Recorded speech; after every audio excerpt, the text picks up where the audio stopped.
What we're doing now is we're prepping the back glass for heat shrinking.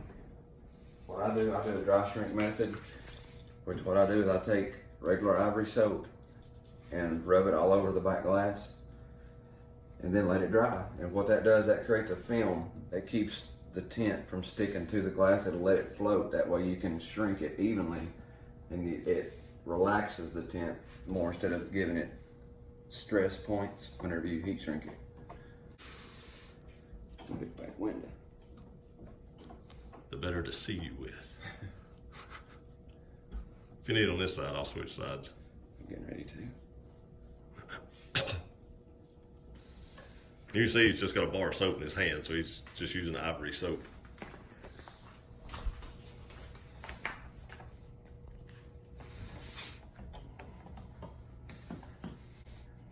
Folded up in the back seat. Hey, there's a lot of room back there. Ask me how I know. I wasn't in there. Oh no, I didn't say you was in there. Well, you took that way. That went south quick. And that concludes our video.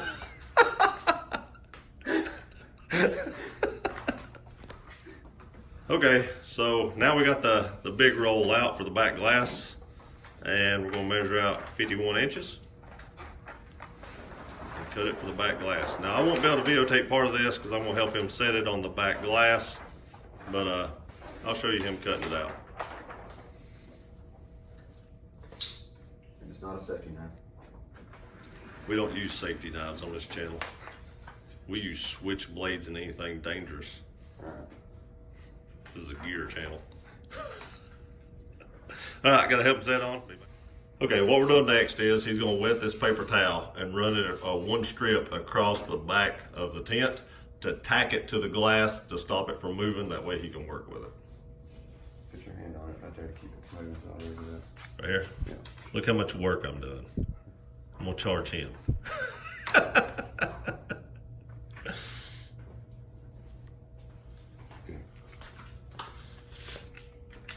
What I'm doing, this is an anchor point for the center of the glass so it does not move around while you're heat shrinking on it.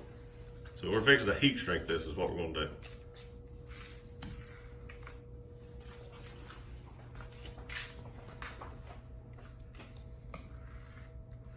But first what you have to do, you have to get all the excess off where it is completely down onto the glass. That makes sense. Yeah. And on back glasses, there are black edges around it, so you don't actually have to go all the way to the edges. Correct? Right, that's correct. You just have to go to where the black border is. Yeah. Okay. Because the black border you can't see through anyway. Right. It's pretty much a ceramic paint, I believe. Yeah. Now they do make ceramic tint, but that's really expensive, and I know this is an expensive car, but it never sees a lot of sunlight anyway, so It'll never fade. yeah, the benefits of it doesn't warrant the cost of it on my application. This tint has a lifetime warranty on it anyway. Yeah. So. And if you have a really sharp blade, you just have to barely put pressure, and then it just Peels right off. Yeah.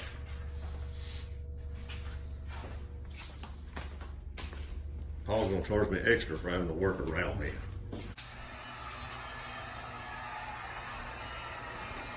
Okay, now it's just gonna heat shrink it to the back glass. Is that right? Yep. And again, this is all one piece, 40-inch roll. 40-inch roll, 51 inches wide. Almost a square. Yeah, pretty close. Remember when you're heating this up, don't get extremely close to your paint and leave it there. That heat gun gets like 1,000 degrees. Same way with the glass. You don't want to leave it in one spot. Yeah. Especially on this back glass because there's heated strips in there. Right. Just a note to self, people, if you're going to try it. Don't want you to mess something up. Right. Just another reason I don't do this myself. And this is another reason why I have lights like I do on the ceiling. Yeah, there's a ton of light in here. I don't know if I'm sure you can tell, but there's a ton of light in here.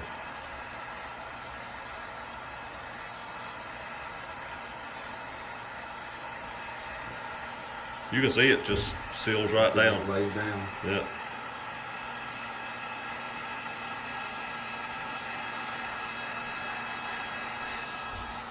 This is what is called a dry shrink soap method. The soap, you said, lets it float around, right? It keeps the tint from actually sticking to it, because the backside of the tint, if you touch it to glass, the actual window tint itself will grab and stick and won't let it slide. And it just kind of lets it float. There's other methods that you can do. A dryer sheet method, which is similar to this, but you use you wet a dryer sheet and put it on it, but it's got a lot of chemicals. It's probably not good for you. And they also have a baby powder method where you just puff baby powder over it, which is similar to the same thing. Just lets it float, keeps it from sticking to it. But I prefer this because it don't. Baby powder leaves a mess. The soap, take a water hose, spray it, it's gone. Comes right off. Right. There's that quarter in. Just have to take your time and make sure that you get it all right. And always make sure to take your drop cord and lay it over your shoulder. Yeah, you don't want it banging against the side of the car. It will scratch it. Oh yeah.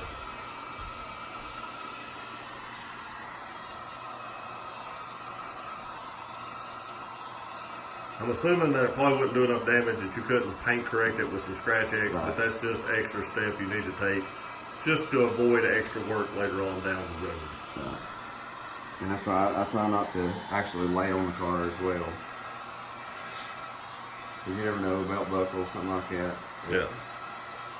Yeah, anything can, even jackets, zippers and stuff like that. I've scratched cars with my knife clip. Ooh. Yeah.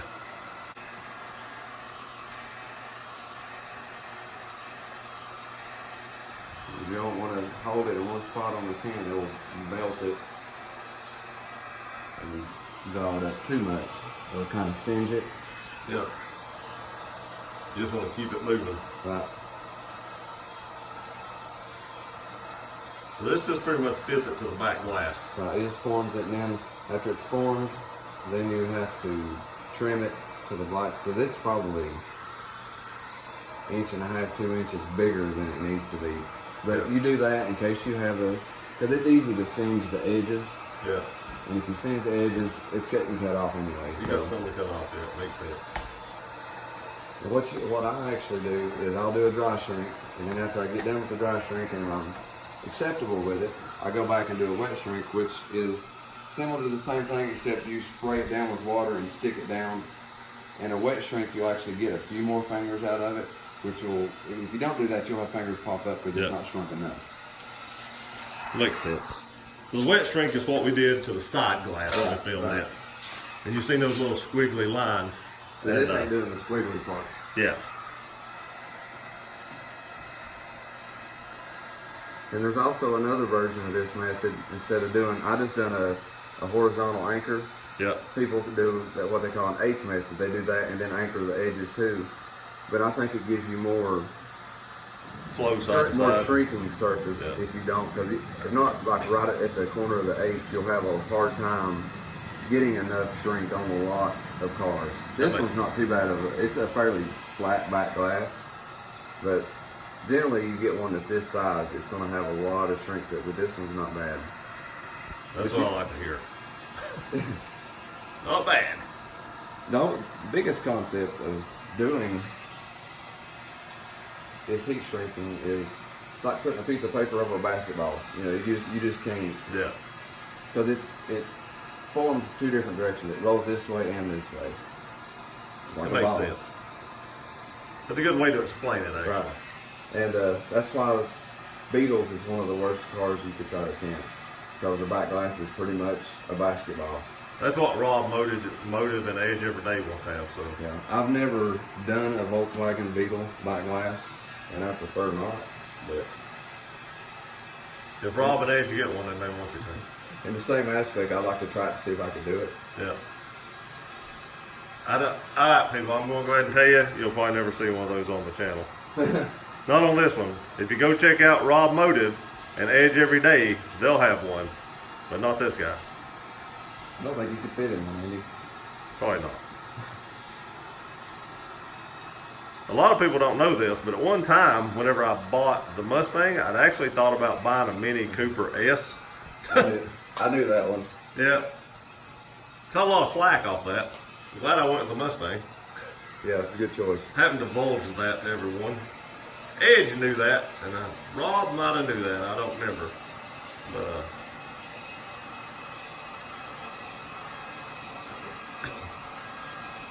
Edge has a really, really nice Tundra.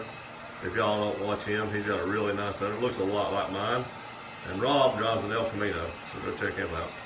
I drive an F-150. He drives an F-150. He's the enemy. What's bad is you're the one that actually introduced me to the F-150. Oh, when you had yours. I know. I tried to tell him. I did. I was like, no, he bought the EcoBoost too. So I wish him the best of luck. But I also got the second make of the EcoBoost. He did. Version 2. Hopefully that works. I will tell you this. I've had people on my channel with 17 models that said they've had that problem. Really? Yeah. I haven't seen it yet, but I hope you don't, because it's a scary situation. Yeah. So I really hope you never see it. But I just want to prepare you for it. I do have a friend that has a 16 model Platinum like mine. It's not me. No. No, his is very nice, and he's drove the wheels off of it, and he's not seen the issue either. But That's good. You have to be in exactly the right situation for that to happen. I mean, it's weird. I was in it so much. Yeah. But you got it what, twice? I got it 3 times. 3 times. Yeah. Yeah, it was very rare that it happens because you just have to be in the right situation. I'm just unlucky. Or lucky, whichever you want to say. It ain't lucky. It cost me money in the long run. Yeah.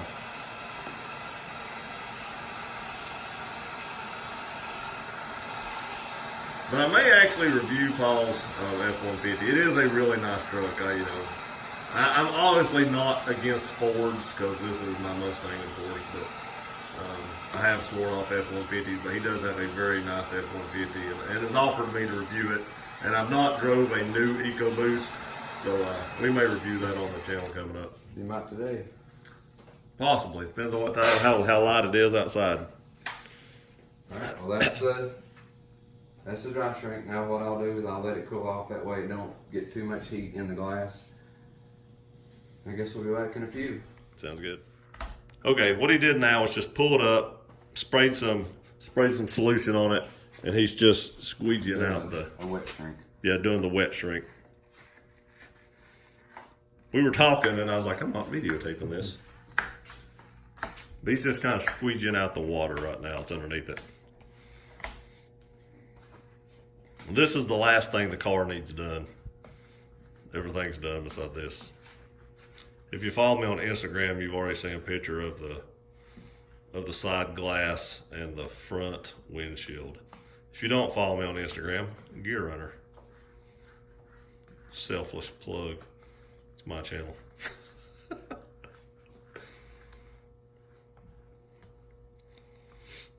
See, that much right there has to be shrunk again. Yeah. But it was laying flat a while ago. So that just shows you how, you just squeeze it out and showed you where the excess material is.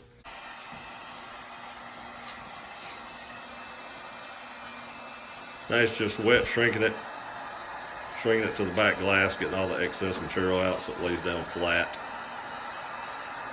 There's those little squigglies that's coming up on the other one. Better view of it actually. Yeah, so with the light. Yeah. That's my favorite part. See those little snakes come up.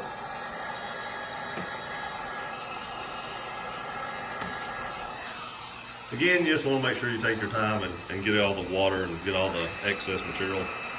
That's the key in making it look good.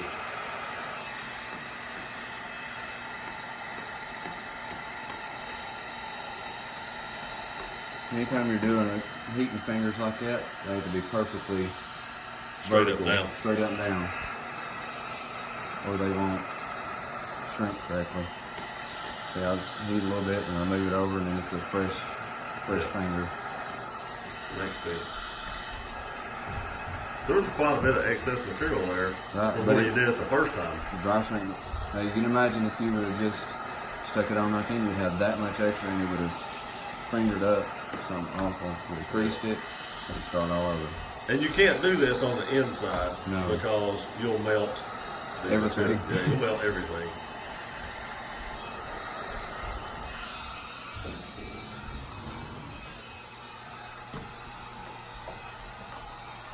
This side looks pretty good, but there's a little bit coming up on the side. See right here? Yeah. And you cannot hit the side. Shrink the side. It has to be on the top of the bottom. So you gotta work it to the top. You know, work it around to the top. And it's gonna be a pretty good size one by the time I get it up there. 'Cause What is that? It amplifies it by the time it gets around.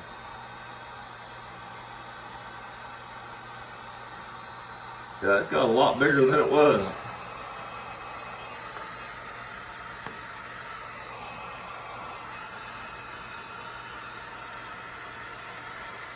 So just in case y'all want to try this yourself, now you get to see how to do it.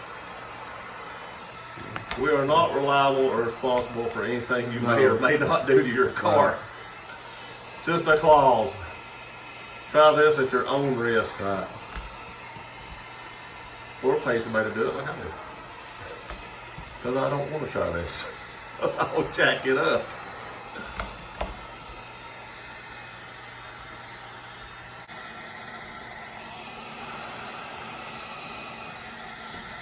Maybe it's just pop right up, doesn't it? You kind of force things that way you don't undershrink it. I tested some stuff right here. And you can see how shiny that is. I'll be doing a video of what I used on that because I'm going to do the whole stripes that way. The guy that details our cars told us about that stuff. It's a one step. And it worked phenomenal because I got a little bit of oxidation on the decals, and I thought I would wind up having to change the decals or something, or having it done. I probably wouldn't have attempted to change these decals myself, No. but that stuff worked amazing. And it don't take much effort. No, it was very, very little effort. That's what we're getting ready to do now. Cut off all the lights and put a light inside and cut around the inside border. Nice. After the comment you made a minute ago, I'm a little nervous. Oh, no, you're staying out here. Good. You got to come out here and cut it. Oh, yeah. Just another note too. That's a LED light. It's not going to get hot. Right.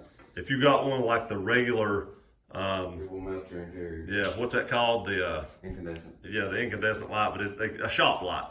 Yeah. If you got one of those, don't lay it down right there. No. Make sure it's a LED.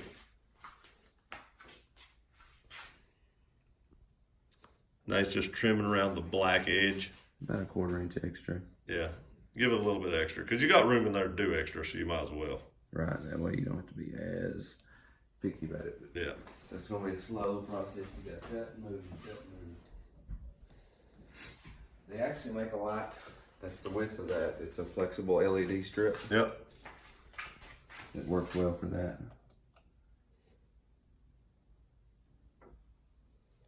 Steady hands, people. Steady hands.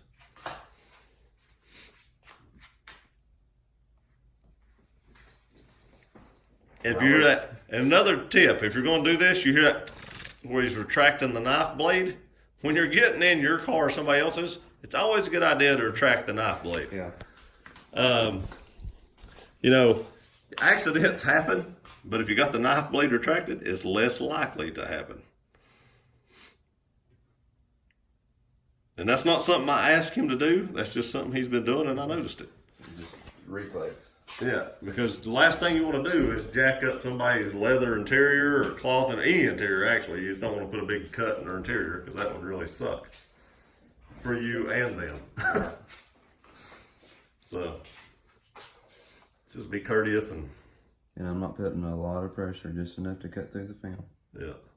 And this is the blade that does not scratch glass unless you really bear down on it. This is a stainless blade, right? Right.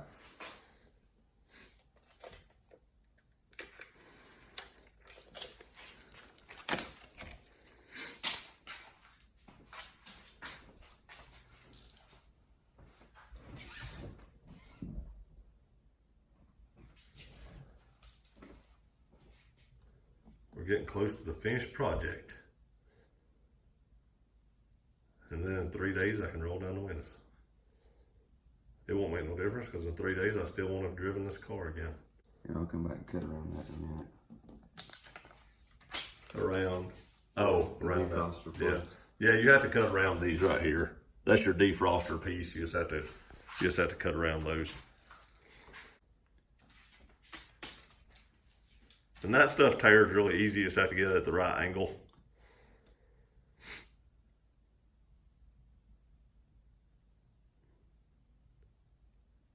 really quiet.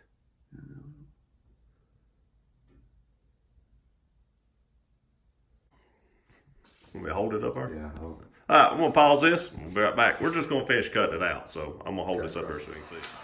Okay, now after you get everything cut out like you want it, again, check for anything that needs to be shrunk back down. You'll see some more lines popping up here. Good shot of the gear under decal.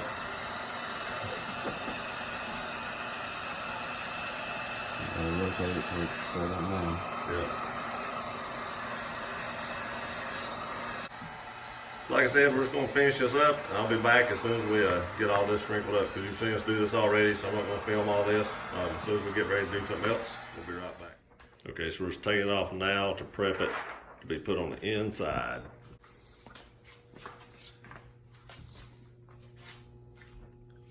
He's just prepping the car, putting his cleaners in it. Yeah, I'm going to clean the back glass that way you can actually see when you're inside what needs to be cleaned.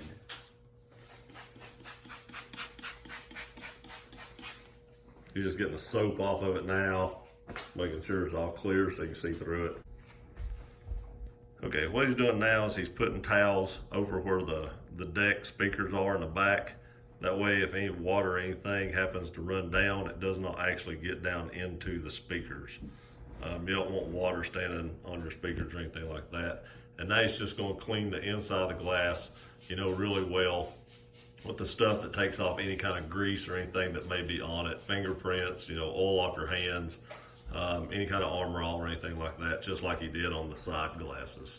And you want to clean this all the way down as far as you can get, because the tint's going to be going on the black parts. So you want to make sure that you clean that as well as you can. Just make sure you get everything off. He's also taking that Brillo pad they use, the non-scratch one, just kind of, again, wiping off the window, making sure that there's nothing that's actually gritty or anything on it. And make sure you, like I said, listen to where if you hear anything scratching, that you want to make sure that you get that off and get that debris off, because you will see that on the outside with your tint. Most defects that you see in tint, you'll see from the outside, you won't see from the inside as much. So on like a bright sunny day, if you have a piece of dirt or something up underneath that tint, you're really going to be able to see it from the outside in. It's really going to show up because it's going to show up as a bubble. So this step right here is really important to make sure that you get all that dirt and debris and stuff like that off of it. Okay, now he's getting back in the car. He's putting the tint tack on it. This is the slippery stuff that lets you position the tint where you want it. This is kind of like your final application before you actually put the tint on. He's just spraying it all over the rear glass. I can get it where I need it. So if he can get it where he needs it, you really got to get down in the edges and stuff like that. The back glass is got to be the hardest one to do. Even though we didn't take off the door panel or these side vents, the back glass is just hard to get to overall. Most time consuming. Yeah, most time consuming is what I was getting at, I guess. Now he's just prepping it to be put on. The two-step process, two-stage So process. this will be a reverse roll. Oh, reverse roll. Sorry. I know what you're talking about now. I thought they were on the windshield. Yeah, I didn't videotape the windshield, but he rolls this up, and then as he rolls it onto the back glass, it actually unrolls itself from the backing. I do have to say, this stuff right here, like I said a minute ago, worked amazing. Look at the difference in the oxidation. There'll be a video on this to come, because I will do the whole stripes like that to get them back looking new again. That's pretty amazing. Good stuff. It is very good stuff. I really thought that blue right there was a lighter shade of blue. That's how much difference it makes when you do it. It like makes it back the darker shade of blue again. I was pretty amazed. You gotta think this car is 12 years old, so there's a lot of oxidation and stuff. Even though it's not seen a lot of sunlight stuff, there's still a lot of oxidation that forms on that. That's what we thought on our camper. We used that on our camper, and it brought the decals right back, shiny, just like they new. Like I said, I'll do a video on that. I'm sure I won't do a whole video on just doing the decals, but I'll do a video of doing like a section of it or something to show you how it works.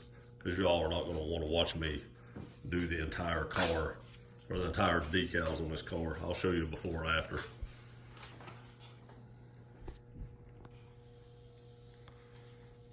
Again, just making sure it's saturated good.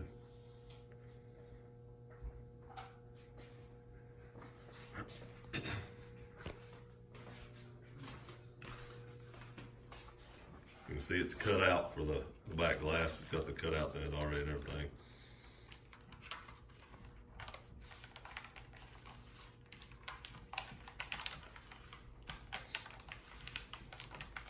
Tight roll on it.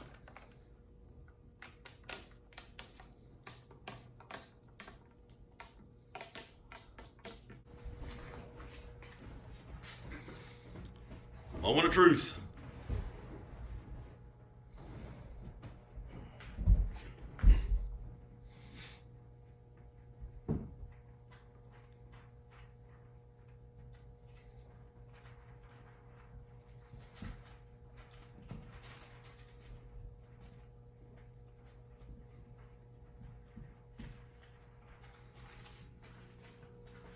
You see it's just unrolling it, covering the back glass. Started at the bottom, it's pulling up a little bit, but that's a big back glass.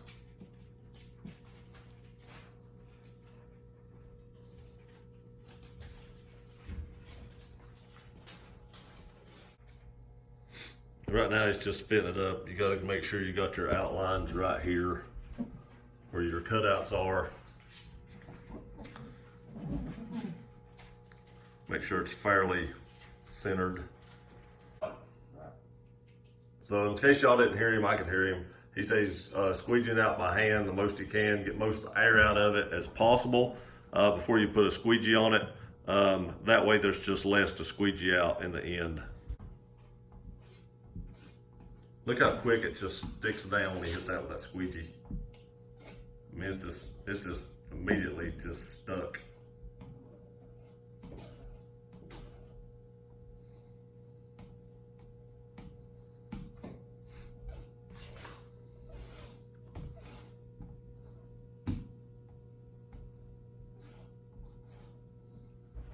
Car already looks much better than it did before.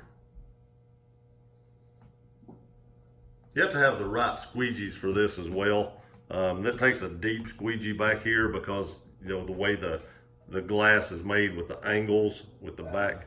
Yeah, that one right there. You need the right squeegees for this. So don't think you can just take a regular squeegee and be able to get what you need. You have to have the right tools for the trade. So if you are going to try this, make sure you invest in the right tools to do it with.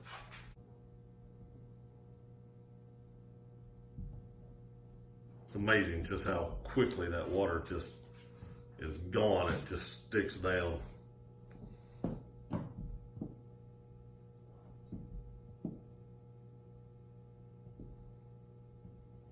So we're going to finish squeegeeing this out. You can see what he's doing. He's just going to finish squeegeeing all this out. I'm sure y'all don't want to watch him, you know, finish squeegeeing all this. I could fast forward it, but really it's just the same thing, just making sure you have all these air bubbles and water bubbles pushed out. And I'll see you here in a few minutes when we start wrapping this up. Okay, final step, he's just cleaning the inside of the back glass. You can see here how well it came out. Fingerprint right here. It's on the outside. You can see how well it came out, smoothed out good. Any little bit of water that may be left, that's why you don't want to roll down your windows. You want to let it bake. It'll dry that water out, evaporate it, suck that tint to the window even better. but he's just cleaning up the back glass now, and then we'll spray off the car, and it'll be complete. So I appreciate you watching this video. That's how you tint the back glass on a Mustang at least, but most vehicles will be about the same unless your back glass is so big that a 40 piece won't work. Then you may have to use 2 pieces, but this is the 1-piece method. So if you want to try that yourself, like I said, we're not responsible for anything that happens. We just wanted to demo how to do it. So try this at your own risk. I appreciate you watching this video. Please like, share, and subscribe. We'll see you next time.